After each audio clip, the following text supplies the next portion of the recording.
What is up, Honey Badger Nation, man? Thank you guys for tuning in. We are episode 187 of Export Mentors Live, and I think we're going to probably have one of the most fascinating humans on the show today.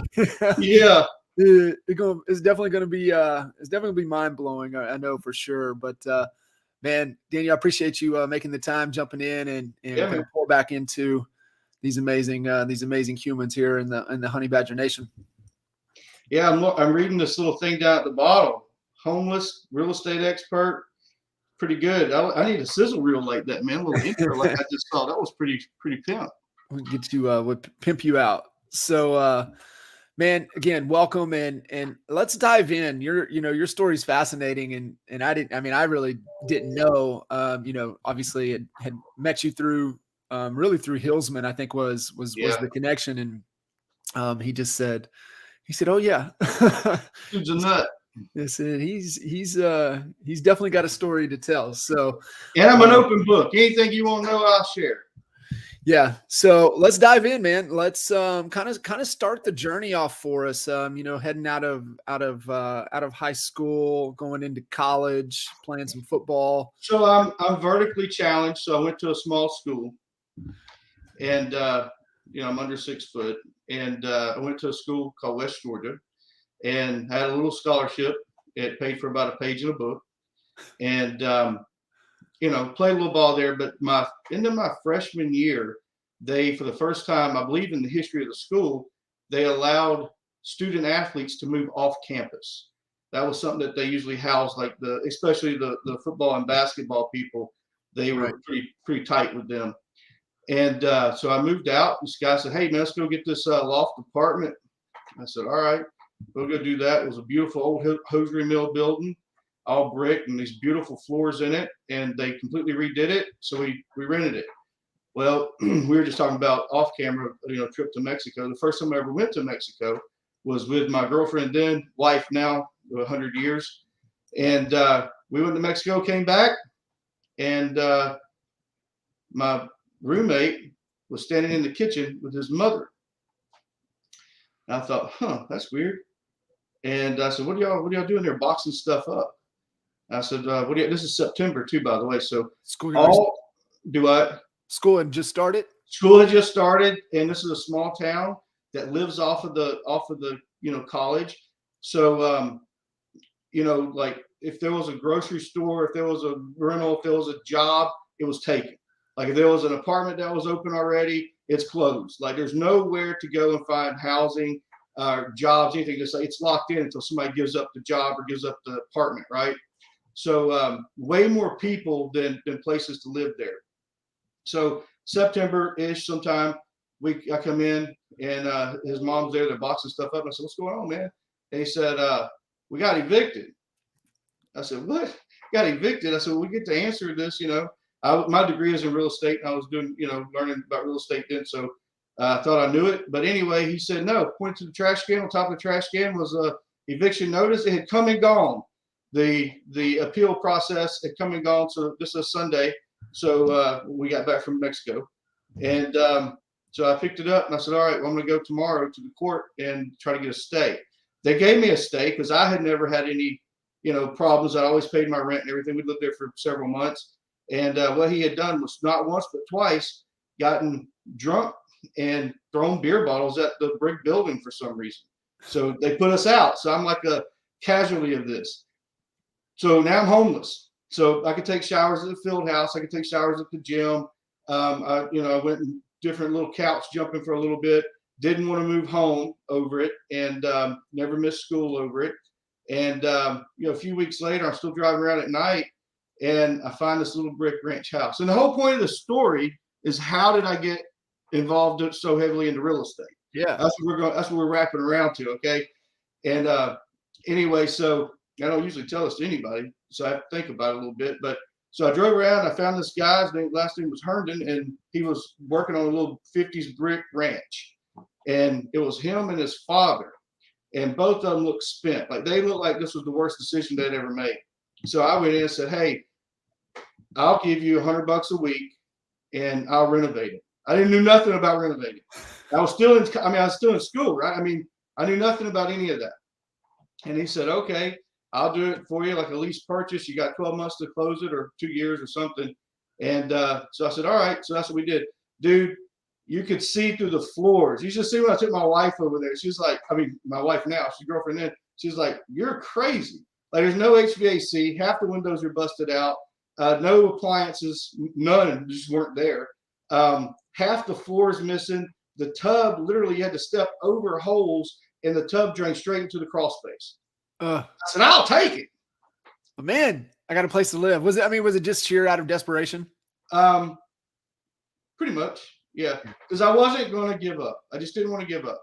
I wasn't going to quit. So anyway, long story short, moved in there. My mom gave me some advance rent and paid the guy in advance. And I said, "Look, I can't take stuff back to Home Depot and get my money back. So I'm going to renovate this house for you as I live here." Well, 3-4 months later, I ended up renting it to college students, roommates. I became roommates of mine, and I was making money, everything paid for. And so what I did was I had a little scholarship, and then I also had a little academic scholarship, and that we get in Georgia. I don't know if you still get it or not. It's called the Hope Scholarship. You have certain grades. And I had credit cards. So I went and bought everything on credit cards. And I did all the work myself. And I was so broke, man. I would go to Home Depot, and they used to have this little library section in Home Depot, like just little bookshelves. I would go and memorize what I had to do that day: sweat copper, put a roof in, whatever it was, put on shingles. I'd go memorize it because I couldn't pay the $60 for the book. And then I would go home and do it. And after I did that one, then I did another one. Then I did another one. And I was just renting to college students, putting their parents on leases. And then I started finding people to owner finance these houses for me that, were sick or whatever, had moved out of that town, moved to, back up north, wherever they were from. Most of them, for some reason, from up north, like Michigan. And they did these owner financing, and I did 7.5% interest, 15-year mortgage. And at the end of the day, I was making money, flipping the houses. I flipped some of them out, and then I would get mortgages. When I got out of college, I put actual real mortgages on them. And what I did was I called the people up, and I'd say, "You know what? I owe you." These weren't great houses, by the way. Also, they're like $50,000 to $80,000 homes. So I would call them, and I'd say, "Hey, I owe you 50 grand, right? Never missed a payment. Owe you $50,000. In 2 weeks, 14 days, if I could get you $30,000, would you satisfy the note?" And I would say 7 out of 10 did it. So I made a lot more money. And by this time I graduated college. So I was basically like 22 with 16 houses that I'd been some sort of a part of, flipping, renovating, or renting. And I used credit cards. So and every Wednesday night, I would sit down with an Excel spreadsheet, and I played the credit card game. Had 33 credit cards. And every Wednesday night, I would call the 1-800 numbers or 188 number, whatever it was. And I would say, "Hey, look, my teaser rate's about to expire. I owe you $70,000. But if you can't extend it, I'm going to drop it onto another credit card for 0% interest for another 6 months," or whatever they were. Because they had crazy credit card rates, man, when I was in college. If you could fog a mirror, you'd get 7 credit cards. Yeah. And then when I got out of school or I'd sell a house, I just paid a credit card off. Yeah.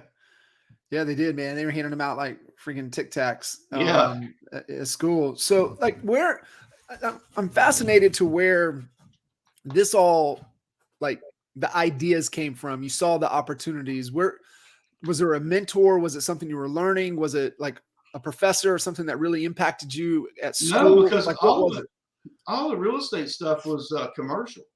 It's all commercial. It has nothing to do with really residential sales or anything. So no, but I could see there was money to be made there. And literally I had a professor say something like, you know, you could come in and you could be a professor, you know, professional teacher or something down the road or whatever. And I was thinking, man, I probably made more money this month than you did. You know, I mean, I thought that. I thought, why would I do that? But then I also thought, you know, how it was a lot of work, a lot of hard work, a lot of stress. Literally, my wife would bring bundles, 80-pound bundles of shingles up in the rain at night and up a ladder and drop them, and I would take them and start shingling because I had to be at school in the, you know, in the daytime. So it was crazy and a lot of work, a lot of stress. But I don't know where it came from to do it. But once it started. Then I figured out a way I could probably short the mortgages, and not really short them. I mean, they agreed to it. It wasn't like it was a trick or anything. Some did, some didn't. And then the state of Georgia, the reason why I got a real estate license was because like I helped my brother buy a house for $32,000, and then we renovated it over like a year or something like that, and then we sold it for $64,000. And I wasn't a principal of the transaction. It was for my twin brother, right? So he pocketed that much money, and somehow or another the state got wind of that and said, "Hey man, no, shame on you. You're being agency relationship. So you've got to get your real estate license." So then I'm like, I graduated, you know, maybe I'll get my real estate license. And the way I do everything is a lot like you. Condensed time. How do I get somebody else to pay for something? And then how do I condense time? That's what I think about all the time. I look for patterns, and then how to shorten those patterns, those time frames and entities between it. And so then I went to this, you know, D.R. Horton, America's Builder. I went to them and said, "Hey guys, I got an idea. I need y'all to pay me $15 an hour and pay for my real estate license. Give me 3 months or so to get it, and then I'll be your greeter or whatever you want to call it at their subdivisions." And they were like, "Okay." And I said, "I'm like a rental agent, man. You can just tell me wherever to go. I'll drive to any subdivision." Well, then I got my license, and then I started selling a lot of houses, and then I went over several different neighborhoods. But man, those agents work really hard. You know, those on-site agents are there. They're locked there for a lot of hours a day, and there's a lot of respect that I give them because it's hard, right? And it's a lot of time away from whatever. So I thought I was about 22 to graduate, probably almost 23. I said, man, I can't do this. I got to find a way to get paid more times than getting paid a little bit for every house and working here all the time. So then I went to work with the #1 agent in Cherokee County where I live now. That's 2 hours away where I was at. And we started developing neighborhoods and stuff like that. And I figured out a way to buy the dirt with their money and get paid, sell it to the, I didn't figure it out, copy her. I mean, it wasn't, I mean, she had the formula. I just had to figure out how to shorten it. They would buy the dirt, get paid, develop it, sell the lots to the builder group. You know, had like 16 different builder groups that we'd sell it to. Then we'd build a house, sell it. 88% of them were both sides. These are, you know, $500 to $1 million, $1.2 million homes. And then but she kept most of the money, by the way, it was hers. So she took the risk. And then people that would come in, since I was now a RE/MAX agent, I was a general agent. People that would come in, I would sell their houses. So then next thing you know, I had 8 neighborhoods doing that. Yeah. And I love the lesson there, right? You see where the opportunity, how can you leverage and have you know, others, and then, you know, condense time. Always, how can we make things go faster? No, it's definitely an incredible lesson. And so jumping in. Here's what she used to always say. Yeah, I was about to ask, what was like, I mean, she's pretty much, she would always say this when I go want more money, because I was on a guaranteed money, that I got bonuses and things like that. And when I'd go want more money or whatever, before I broke out on my own, she'd say, "You're under 30 years old. You need more lessons than you need checks." Ooh. And I used to think, she's probably right. Yeah. She's probably right. Right. Yeah. So this was like before texting or anything, man. I was learning on the job, but as long as you can kind of condense and make a mistake and work it out, and then make another mistake and work it out and learn from it, then it's worth it, you know? Yeah, it really is. I know, man, that was one of the favorite little periods of time when we were in the Lotto Office, we got into doing a couple developments, and we ended up, selling to the number one home builder in the state of Oklahoma at the time, and then representing it, and so just being able to get as many bites of the apple as you can, and really, running with it. I've had some great mentors that were builders as well, Right. and man, just so many lessons in yeah, definitely finding those great mentors that are going to pour into, that are going to give you the opportunity for more lessons. And they get paid. I mean, they made money. They didn't have to be there on Friday, Saturday, Sunday night. I literally worked 30 days on, 4 days off. 30 days on, 4 days off, and that went on for 4 years or so, I guess. Where's that work ethic come from for you? I don't know. My mom always worked. She always had multiple jobs. But it's weird when you say things like that, because I have a twin brother, and we're not the same. And he's got his thing, I got mine, and I don't know. It's weird. Like, it's a there's a weird dynamic. I don't know. I don't. Sometimes I find myself wanting, and now I'm in this like teacher role a lot, and I never wanted to be a teacher. I literally stand up in front of people and say, I can explain it to you, but I can't understand it for you. That's your job. And it sounds like a real, butthole. I guess it is. But you got to keep going over and over something, so it's wasting time. Yeah. Right. I feel like we're up against the clock no matter what. We're up against the clock. And I don't know. I find myself like in this mentor role with different agents and stuff. And I love it, man. It's my passion. It is. But it also is also a challenge. Like I got into then, so I went from Remax, went to Prudential, had 8 subdivisions with Prudential. Then I went to Keller Williams. They came calling. Went to Keller Williams. I thought, man, this is a great company. So I became, financial chair, so I could see the back ends of it, see the budget, see how it all worked. Then we went and built our own brokerages. And I always call them, and this isn't a slight, this is for me. I always call brokerages adult daycare centers, because you deal with everybody's problem and it doesn't make very much money. I mean, the word broke is right there in the word, right? Yeah. So it's this whole setup here with EXP is like, how could you ever run a brokerage for $85 a month? Right.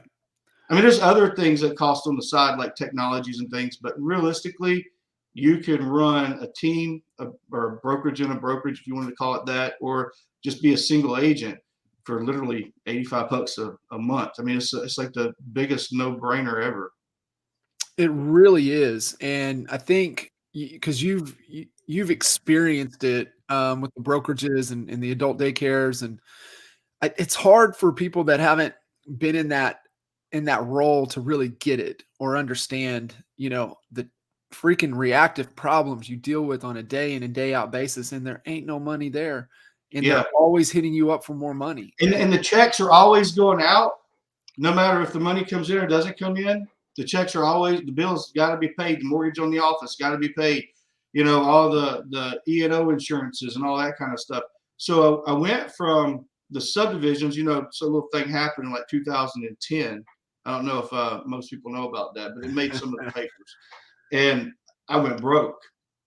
And, it was, you talk about some lessons learned. There's some lessons there for sure.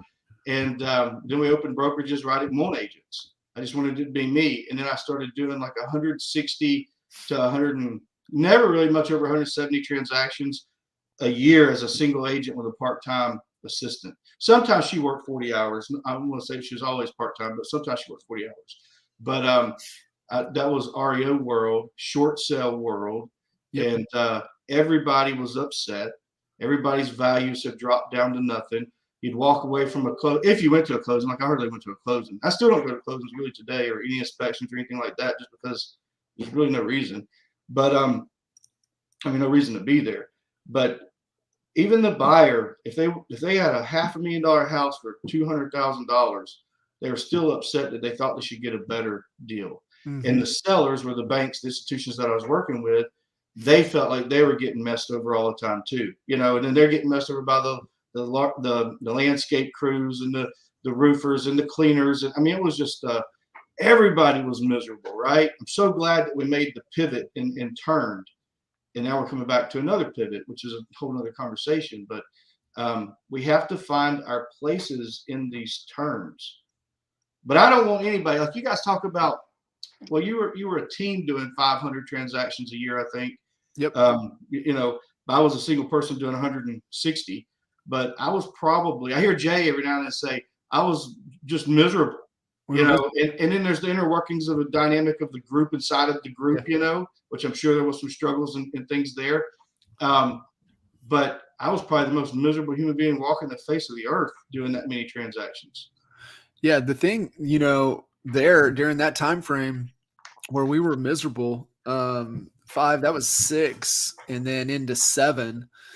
And, you know, we actually split ways for about 2.5 years. I'm telling you, man, there's so much tension going around. It was crazy. And, you know, getting into that, you know, there's always an angle, there's always a move. But I think, you know, there has to be that element. And my big takeaway listening to your story so far, and I want everybody to be able to pull from it, is it's hard work. And if you ever think that you're going to get in this and it's just going to fall in your lap, you're in for a rude awakening. So it really is. You got to come in, and that's just kind of fascinated, you know, with the work ethic side of things. And, you know, sometimes it's that chip on our shoulder, trying to prove somebody right, trying to prove somebody wrong, make somebody proud. But there is that force, that factor. We all have it. And you just got to be able to tap into it to be able to keep pushing through. Cause I can promise you didn't want to be up in the middle of the night, putting shingles on the roof in the rain. No, but I don't even know if you remember this. Do you remember we did the Top Golf thing down in Atlanta? Yeah. So you may remember, you may not, probably don't, because it probably wasn't as big of a takeaway for you as it was for me. But do you remember you said, why are you frustrated or something? You're like, you seem frustrated or something. And I said, man, it's just weird. Like these agents, there's no connection skills, right, with these agents. And you said something like, you know, we need to take the temperature. And then later on, you guys, we asked the group, how many people have been in business for 20 years? A few people raised their hand. Then how many people have been in business 15 years? A couple more people. The majority of that group of people, which is over 100 people, I don't remember exactly how much it was, but it was a lot of people in the room. The majority of them are in what I call the ice cream fantasy stage, the ice cream market. They put a sign in the yard. They've been in business 3 years, and they thought they were like the best agents on the planet. And here we are sharing scripting and sharing, you know, budgetary items and things like that. And they think, well, man, all you got to do is, you know, just put it on Facebook and it'll sell. You get multiple offers, you know, no matter what you price it at. You know, we're talking about valuation, talking about scripting. Remember that big old red book you guys gave everybody? Thick red book? Yeah. And the people just weren't, the agents just weren't getting it, because they're like, I made $500,000 last year, you know, selling houses, and I hardly even do anything, because they don't have the baseline of 2000 crash, tech crash. They don't have the 2008 real estate market crash. They don't, it's not their fault. It's not their fault, but it was frustrating, right? Going back to the takeaways, that was a huge takeaway for me, was from that event. I think it was 2 or 3 days, but that was the biggest takeaway for me, was there's so many agents that they haven't been exposed to all the stuff and the options in this business. And they got people like yourself there to teach them. And they really, in my mind, I didn't think they were taking advantage of it. So, and that was frustrating me. You're right. So let's stay on this point for a second, and then I want to tap into your expertise on the models and the financials, the money, where things are at, where things are going. But you're with your transition since then in more of a mentor, teacher, coach, role. What are you doing to help them start to see it or get it, or can you? You and I had a conversation about wanting it more than they want it. I don't know, back at the end of the summer, I think it was. Yep. And how do you motivate them and keep them motivated, and how do you get them to take the pattern? And I think that's the reason, and I don't want to be like, some big head. I think that's the reason why some people do certain things and success in anything, whether it's relationships, whether it's sports. It doesn't matter what it is. Auto racing, it doesn't matter. The biggest thing that you have to get people to do is track. And this group of people that have been in this business for less than 5 years don't seem to want to track. Because if you don't track something, you have no damn idea how to readjust and re-aim and fire again. You're just going to keep missing. It's like me handing you a basketball and saying, okay, shoot at the goal. And you don't have the goal, nor do you know what you missed, what you did wrong. So that's the reason why I'm not a baseball fan, by the way, so I'm going to try to make this because that's like see if I can help. the analogy. That's why there's people that sit there and track every pitch, where the foot landed for the pitcher, where the batter, they track everything. Then they go back and watch films for days of what happened during that game so they can adjust to it. Yeah. And we, as professional salespeople, we should be recording ourselves. We should practice. We should use inflection. We should use rhythm and pace and power of the pause. And it's easy. We were reading this book, Atomic Habits, I think it was. I got this book club going on, Realtors Between the Covers. There's my logo on behind my shoulder. But I don't know if it was one of those or the Gap in the Gain or whatever it was reading. But it talked about habits are a good thing because they make things easier. You don't have to make decisions over and over and over. It's kind of like muscle memory. Yeah. They're also a bad thing because you don't have to make decisions. You don't have to reevaluate. So you have to force yourself to look at something and say, what could have made this a little easier, a little better for everybody? Yeah. And I think that's the only part that I think that we can hit on with helping other people. To answer your question, is to help other agents. They have to learn to track. And if they don't do it, gotta kind of move on to somebody that will.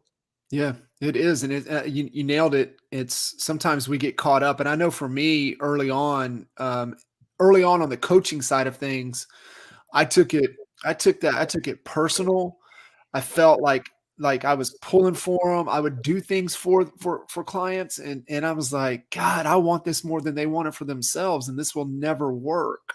Right. That becomes a different relationship. If you're doing things for people, that's a different relationship. That's not that mentor, that role, that coach, that leadership role. You've got to help them create awareness and come to their own conclusion. One of the things I was talking to a client this morning, and starting to get into that, we're starting to get into that phase to where she said there was just as many price reductions as homes came on the market in the last week. And she said typically in that price point, inventory would be 3 or 4 homes. She said almost overnight it went up over to 40.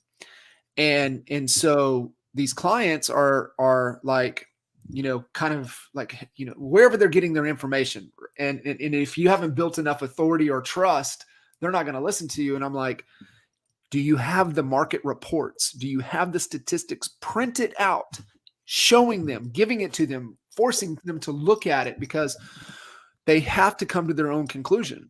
They have to believe that, yes, you have the proven system and process, but they have to believe that, man, this is the real market data. This is what it's telling me. How do I need to position my home in today's market? But I'm with you 100%. It does come down. If you don't measure, you can't improve. Well, I think back to your coaching. Now, I know you do a lot of coaching and like professional coaching. And I believe there's something called an accountability myth. This isn't Burger King. It's not, you don't get it your way, right? So if you give somebody a task to do and they choose not to do it, they made the choice. They gave the answer. It's like not giving an answer. Sometimes that's the answer, right? Yeah. Like by not giving an answer is the answer. And I think there's an accountability myth when people want to do better and they want to also kind of shoulder some of the blame and go, well, he said do this and I didn't do it because I don't think that, he didn't hold me accountable to it. It's not our duty to hold you accountable, right? It's like Michael Irvin used to say, if you can't run down the field, 30 times, over and over, 100 yards as a wide receiver in a DB, because you're fat, you need a tattoo that says eat for purpose. Every time you're going to shove that, fork in your mouth, you need to be able to see that tattoo that says eat for purpose. Because if you're fat, you can't do it. Yeah. I mean, and I can say fat. I can say fat because I am. But I'm not a wide receiver. it goes into even back into the measure thing. And I grew up playing golf, and so that I learned that lesson from there, right? How many putts did you have today? How many fairways did you hit? How many greens did you hit? How many times did you get up and down? Because where the constraint is in your game is nowhere you need to put more time in to work on it. Right. And so, you hit 16 greens today, but you had 40 putts. Guess where you need to be spending your next 2 weeks? In 21 beers.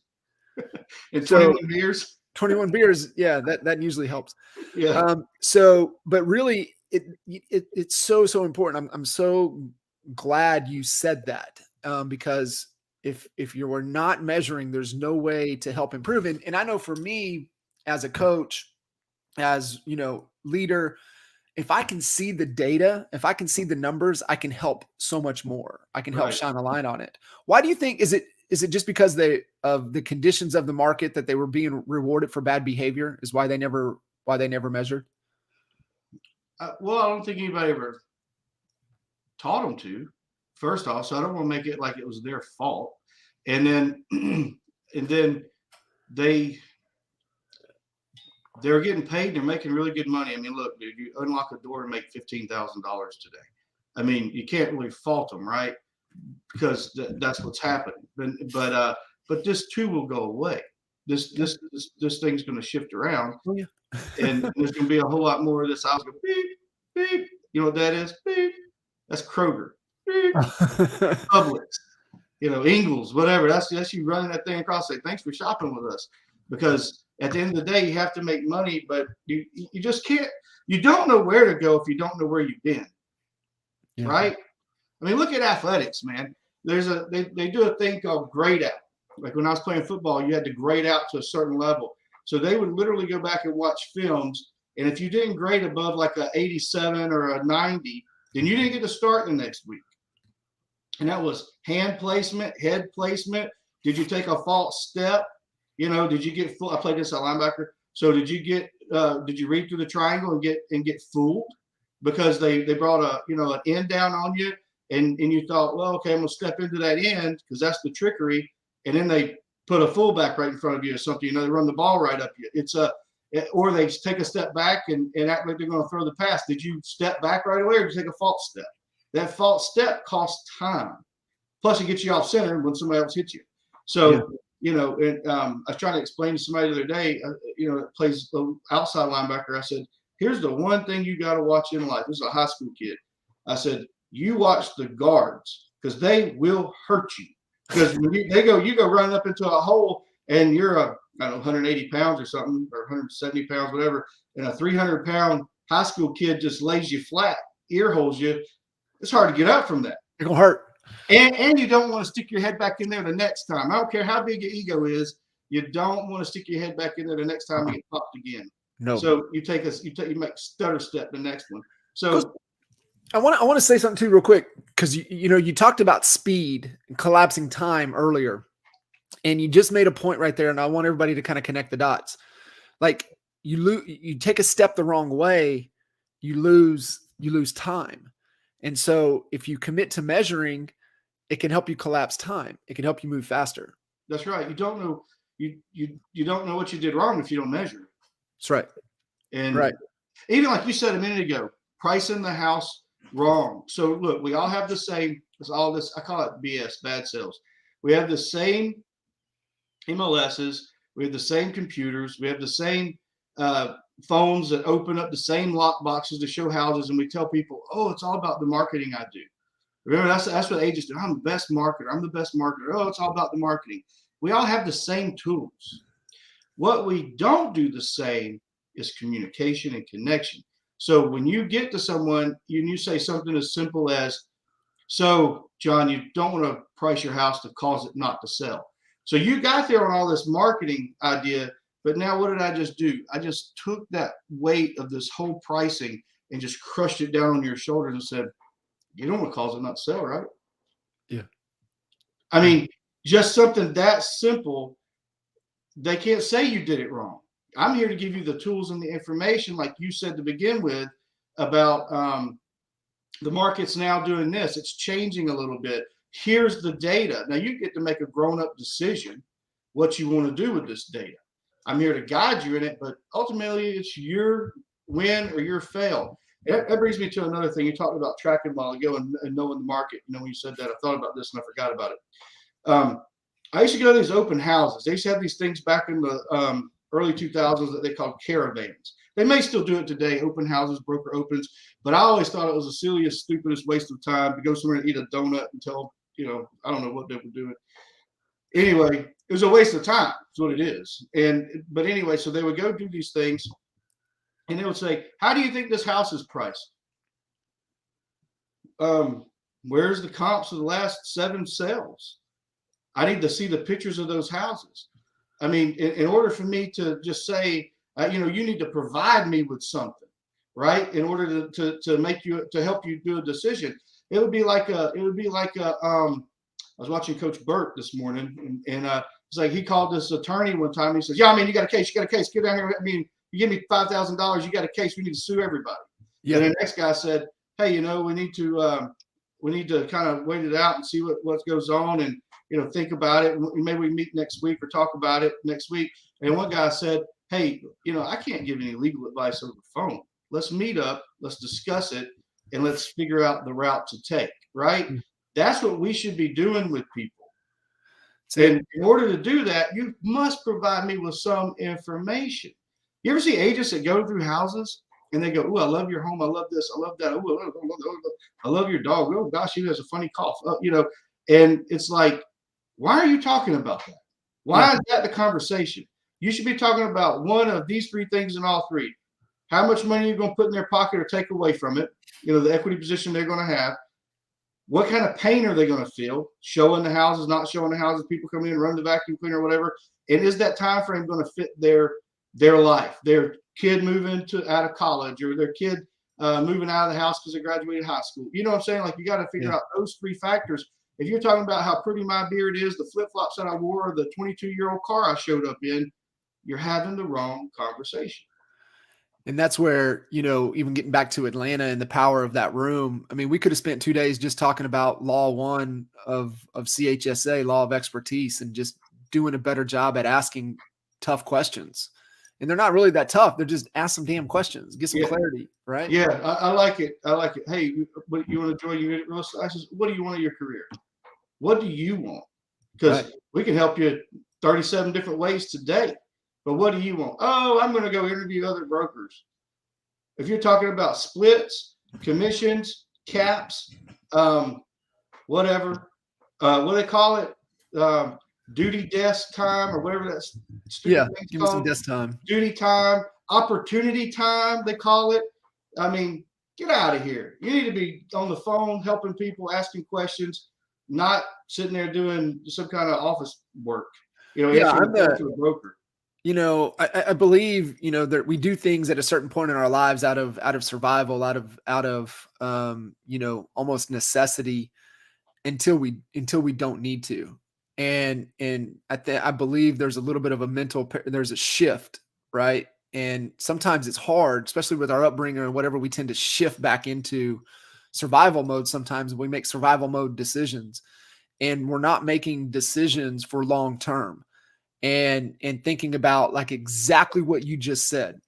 Most agents, and you know, I would say, somebody told me the other day, so all statistics are what does Coach Burt say? 90% of statistics are made up anyway. 88%. I don't know. So somebody had said like 83% of the agents are less than 3 years in the business. And I don't know if that's accurate, but what our head count when we did the temperature gauge in Atlanta, it was damn near 70% or more were less than 3 years in the business. So almost the whole room was less than 5 years in the business. I just remember that. I remember thinking, wow, what, I mean, and look, this business is about connection. Yes. Sending text messages to people. That's what I heard in the rumblings was I just sent a text message and we sell the house. Yes. That's working in the ice cream market, baby. But when the ice cream starts melting, it's not going to work much longer. They stay in survival because they haven't had somebody to challenge them to think long term. And they don't like that. No one seems to like that. And they have to come to understanding that what is your freedom? And what I see with most people, and you said decisions a second ago, it made me think was most people don't know how to make decisions. They are reactive to the environment or the situation around them, and they don't know how to move past that. And so they don't know how to make decisions because they don't have a filter to run it to. And the problem that I see, and I mean, love for you to chime in on it, is that they're only thinking through their current financial situation. And like with a lot of real estate agents, they're like, man, like I got to get that commission check. I don't know what, if I'm going to make my mortgage in 2 months. Yeah. And so they live in fear instead of focusing on things that drive this business forward. Like learning how to connect and how to speak and how to shift the responsibilities and how to close somebody to help somebody. Scripting is a choreographed conversation so that you can pull out exactly what the issues are so that you can provide the right solutions and qualify in or qualify out. Are these solutions here? Can I help you or can I not help you? Because giving you false hope is completely wrong. But and say we're going to be able to do this and bring this money in. But I wrote down shift back. The most primal, I think, shift back that we do as humans. Now, this is just my stupid take, right? You know how, I don't care how successful you are, you always go back to that dynamic around certain situations. So I don't care if you made, $1 billion. You're still the dumb kid to your mother that doesn't know how you make a living, doesn't know really what you do. I mean, it's over their heads, right? It's different. We're specialists at a certain game, but you're still the little dummy that put the piece of metal into the electrical outlet. Yeah. You're still that to them, right? When you can go out and you've got this platform and you got all these people that pay money to listen to you talk and pay you all the money for coaching and stuff, but when you go back home to Thanksgiving dinner, you're another person in those people's eyes. You're the little brother that was naggy, or you're the big brother that couldn't get a girl. You know what I'm saying? Like you go back into that kind of like that pecking order. Right. And people that have multiple, people that have a lot of brothers and sisters, it's going to be that way. So I believe in the because goals. I have one child, and I believe in the because goals. Because this happened, I'm going to do this. I'm going to try to do this. This is my goal. And I want to try to teach him to not be forced back in that dynamic. And as his parent, I don't want to retain him or press him down and think I don't want to put those goals on him. Like I don't know if it was The Gap in the Gain or whatever book that I was recently reading, but I don't want to put the good or the bad limitations. Do you see what I'm saying? Expectations. Let's say expectations. Yep. I don't want to compare him to another child and then that be the way that I do him for the rest of the world. I don't want to compare you to Jay. I don't want to compare that to Michael or Dan, or you know what I'm saying? Like we get in these little bubbles, these little microcosms, and we're into like labeling people and comparing instead of just trying to evaluate the situation. Yeah. So because you were mad at your brother for 20 years and you were smarter than him or something, doesn't mean that he's not smarter than you at something. Yeah. That's what I'm trying to say. Yeah. It all goes back to, understanding that every one of us has a unique ability, something that we're extremely gifted and talented at to be able to deliver into the world. Most people just don't know the process or take the time to really discover that and what it is. And, understanding I definitely into the because goals. I think what really hit me, and we dropped it on the podcast yesterday, was the Find Your Why conversation that had Holly on. We did it on it when we were still doing the coffee and coaching conversations, and it changed everything for me, the way she broke it down. And it's find your why. I could never find my fucking why to save my life. That junk's lost. It's in the backyard or something. I don't know like, where is it? Is it running down the street? Like where is it? And so when she says, you are the best in the world at, so that you can do to give you that gives you the most fulfillment. I said, got it. Like it clicked for me right there. And I think it was also because I'm, in strategic coach with Dan Sullivan, and that we were going through that work and trying to uncover, hey, what are you the best in the world at? And what gives you the most fulfillment? And that just has really become the purpose. I mean, it's the purpose for our organization. We inspire and we challenge people to think bigger. I believe people don't think big enough, and they don't know how to think bigger. And then I just love seeing transformation. I love seeing the transformation in people's businesses. I love seeing the transformation in people's lives. Relationships, connection, it, man, everything, connection. But what you said about shifting back, man, everybody does it. It doesn't matter. It's like it's almost like when you hit a certain smell or something, and it takes you back, right? Yeah. Even as little as that is, we all have these kind of these receptors in our brain that take us back, and for some reason we kind of accept that stuff. And I'm just saying, don't label and don't think through it. Give everybody a shot until they mess up, I guess, over and over. But shifting back is what I was talking about, because we all tend to step back into that old role. And then one thing that I know you are huge on is the people in the room. Like if the tribe that you're in is not inspiring, motivating, if they're not contributing and you're pulling their weight, get rid of them and get the others, get somebody and replace them. Find people, high level thinking people that read all the time, people that, get into Excel spreadsheets and lose the whole day and stuff like that. Those people are looking for how to implement a solution, right?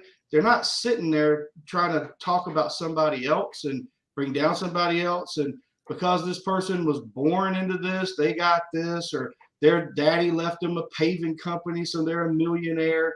You know how many times they could have messed up that paving company or painting company or roofing company or whatever it is. But we tend to go back to, like you said earlier, how you were brought up and how you were raised, and what are those. You said, why is the work ethic like it is? Why do you think like you think? Honestly, I don't know, but I just know that I am different than other people. Yeah. And one thing that I think, and I encourage everybody to do, is learn how to download more information. Listen to podcasts where it sounds like you're listening to Japanese. Your brain, give it credit. It can decipher and know what you're doing. It's like speed reading.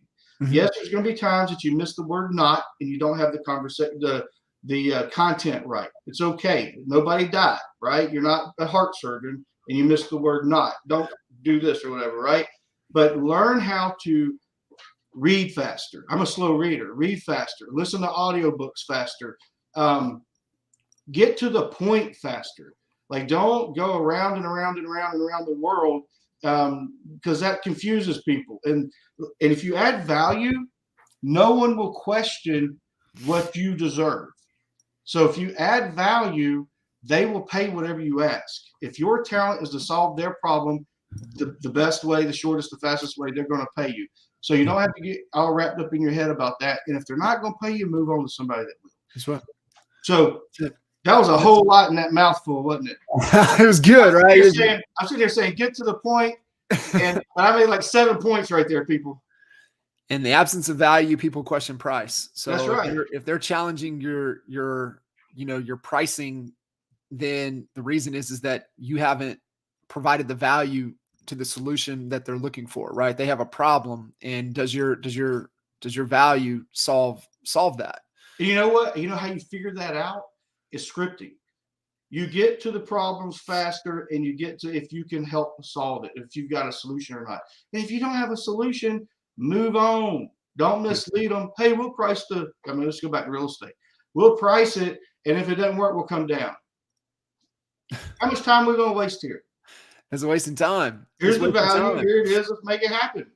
One of our OGs, I mean, he was actually a honey badger when we were, gave out the awards at NAEA, and even in the markets back then, this was probably 12, 13, 14 timeframe, and they were in Seattle, his whole pricing strategy was that we price it about 5% below the market where it needs to be, and we're going to create demand, and we're going to get multiple offers, and we're going to sell it over ask price every time. They were a badass team, but that was their pricing strategy. And everybody, look at it, man. Can you really ever underprice anything? No, the market's going to pay. Is going to tell you what it's worth. I mean, if you've got a $50,000 boat, you price it at $25,000. You're probably going to get it back up over $50,000 if you get enough people. If you get enough exposure on that $50,000 boat, you're probably going to get the price back up there, right? Yep. Same thing happens in anything, as far as I know. Yeah. I mean, it's just, and it goes back to just they're not willing to be the expert, right? To be the true advisor, be able to ask questions and be able to. We're just saying no. Hey, I can't help you. I can't help you get $500,000 for this $250,000 house. I'm sorry, I can't help you. Yeah. I wish you the absolute best of luck. But you were talking about decision making. You and Holly, your family, everybody. I call it frameworks. What did you call it? Decision making filters. Filters. You call it filters. I call it frameworks. So we put our target. My wife and I put our target in the middle, and we draw a big box around it, and then we draw another box around that, and that's the opportunity box. So, and one thing you have to do when you talk about terms and opportunity is everybody leaves out. You got terms as time, a lot of different things that go into it, but people leave out sanity. How much sanity is this going to cost me? Am I going to stress the hell out over this all the time? Money is the M. The R is resources. E is I forget. I can't think what E is. But anyway.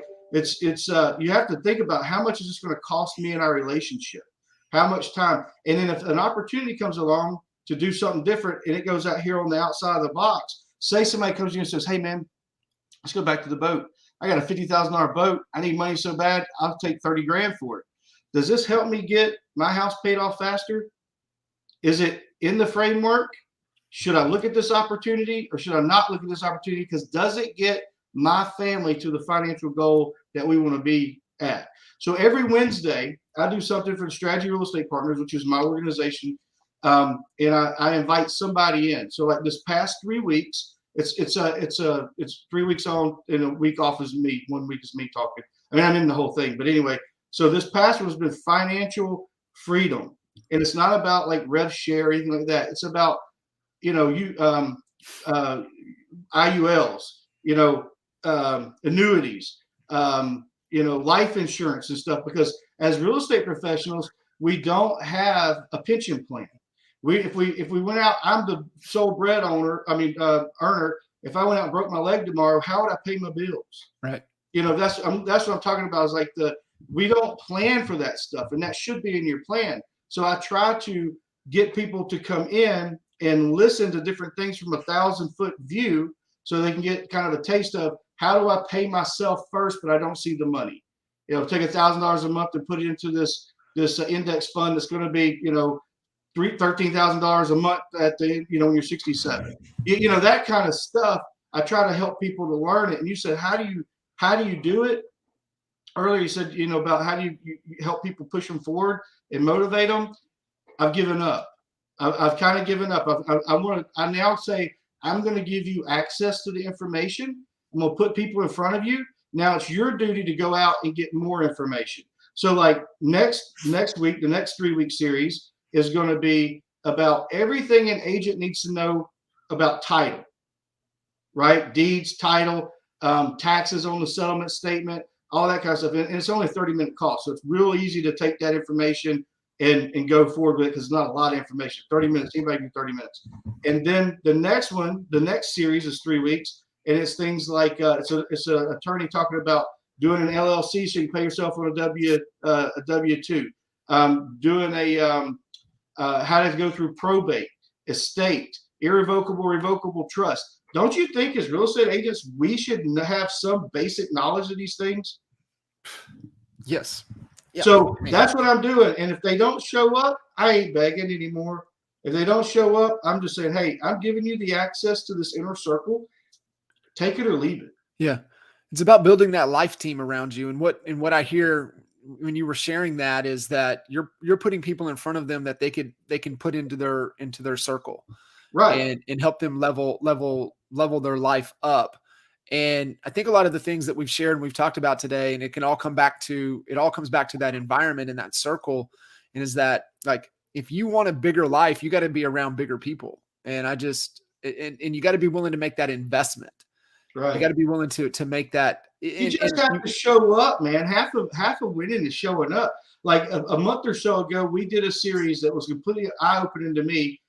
We had a loan officer come in, and she explained how you can take your mortgage from 7% if it goes up to that, back down to 5% by putting mortgage insurance on it and paying a one-time mortgage insurance rate on the same amount down payment, the same exact cost, same exact monthly payment.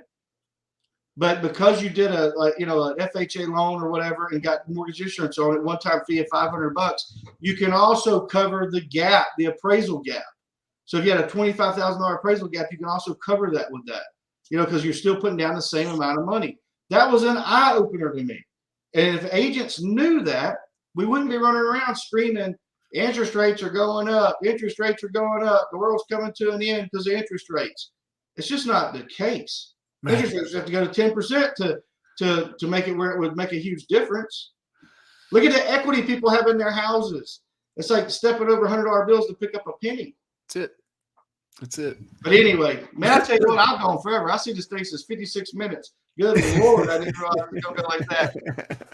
Definitely hitting with the fire hose. You said, hey, he's crazy. He's crazy and different. Maybe we. No, I love it. I love it. Hey, as we do kind of wrap here, what for you, man, if you could like one, thought, one action, one thing to kind of leave people with, like, hey, do this today. Like, you've got to do this today. What is that? Memorize, internalize, personalize scripts. Because you have to still connect with people. Zillow ain't taking our jobs. This isn't the travel industry. People may buy some houses sight unseen, but they still aren't throwing out $500,000 unless they are, they have a team around them and you're one of the team members. So if you can just internalize, memorize, personalize scripts, and then qualify through that scripting, you learn to qualify people in or out. Can I help you? Can I not help you? Do I know someone else that could help you? That's it. And I think that's all we do. I mean, I think that's our jobs. Yeah, I agree 100%. Brother, I appreciate you. Definitely fascinating conversation. If you guys tuning in, make sure you give Daniel lots of love. Best way to connect with you? I don't know, man. I hadn't thought about that too much. SolidApproachRealty.com is my website. You can connect there. And you got Daniel Clotfelter.work. There's some videos and stuff there, and it's all my contact information. Cool. DanielClotfelter.work. Yep. Head there. DanielClotfelter.work. Brother, I appreciate you. Or call him. Just call him. Give him a text. Yeah. Threw me a curveball. Hey, man, I appreciate you, brother. Appreciate you. All right. We'll see you.